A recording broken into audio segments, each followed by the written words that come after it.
이데일리엔 장중에 살펴보는 주요 경제 뉴스입니다. 첫 소식입니다. 소비자 물가 상승률이 13개월 만에 1%대로 돌아섰습니다. 통계청에 따르면 1월 소비자 물가 지수는 105.79로 전년 동월 대비 1.5% 상승했습니다. 이 같은 상승폭은 14개월 만에 최대입니다. 지난해 0%대 물가가 지속된 원인이었던 농산물과 석유류의 하락의 기저효과가 사라지고 이들 품목의 가격이 상승한 데에 따른 것으로 통계청은 분석했습니다.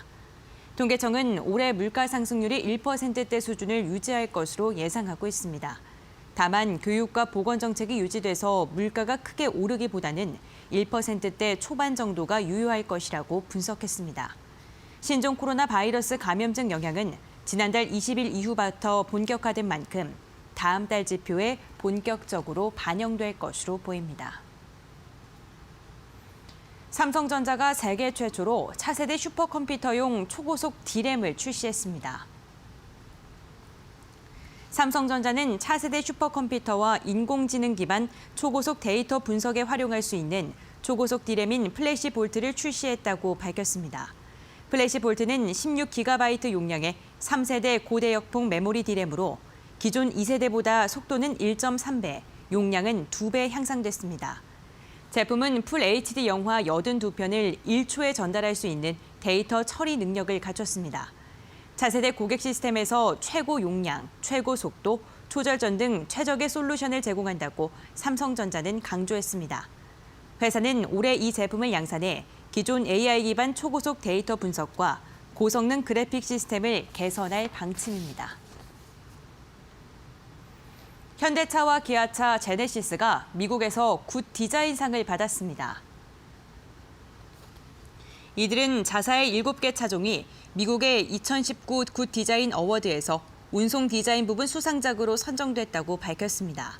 현대차는 팰리세이드와 소나타 센슈어스 등 2개의 차종에서 수상작을 냈습니다. 기아차는 북미 전용 모델 텔루라이드와 작년 4월 뉴욕 모터쇼에서 공개한 전기차 콘셉트카 하나니로 소울 등 3개의 차종이 선정됐습니다. 제네시스는 민트 콘셉트와 G90가 수상을 했습니다. 지난달 주요 은행의 가계대출 증가폭이 크게 줄어든 것으로 집계됐습니다.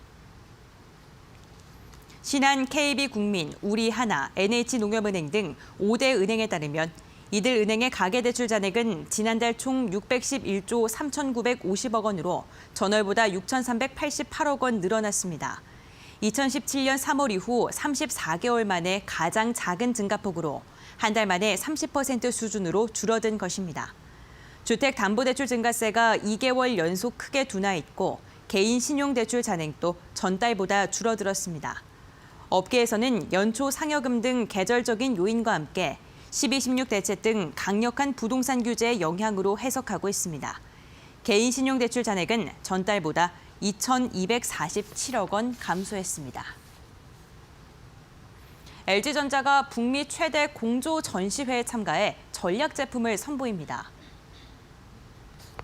LG전자는 현지 시각 3일부터 5일까지 미국 플로리다주에서 열리는 북미 최대 공조 전시회 AHR 엑스포 2020에 참가한다고 밝혔습니다. 회사는 북미 공조 시장에서 10년 연속 성장세를 유지하고 있고 매출도 10년 전과 비교했을 때 10배 이상 늘어났다며 차별화된 공조 솔루션을 앞세워 북미 공조 시장 공략을 강화할 것이라고 말했습니다. 전시관은 공조 솔루션과 부품 솔루션으로 나누어 진행됩니다. 공조 솔루션에는 시스템 에어컨과 에어컨을 제어하는 솔루션 등 2020년형 상업 주거용 제품을 전시하고 부품 솔루션관에는 스크롤 컴프레서와 로타리 컴프레서 등 핵심 부품을 선보일 예정입니다. 이어서 이 시각 간추린 뉴스입니다. 다주택자가 6월 30일까지 서울, 세종과 경기 일부 등 집값이 급격하게 오른 조정 대상 지역 내 10년 이상 보유한 주택을 팔면 한시적으로 양도소득세 중과 적용이 배제됩니다. 영국 부동산 정보업체 나이트 프랭크에 따르면 서울의 작년 4분기 고급 주택 가격은 직전 분기보다 4.8% 오르면서 전년 동기보다는 7.6% 상승했습니다. 조사 대상 세계 47개 도시의 고급 주택 중 서울의 전년 대비 가격 상승률은 세 번째였습니다. SK이노베이션은 배터리 생산에 필요한 광물을 윤리적으로 생산 유통하는 것을 목적으로 하는 국제기구 책임있는 광물 공급연합에 가입했다고 밝혔습니다.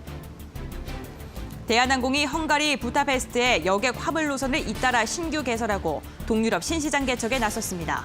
5월 23일부터 주 3회 인천 부다페스트 여객 노선에 신규 취항한다고 밝혔습니다.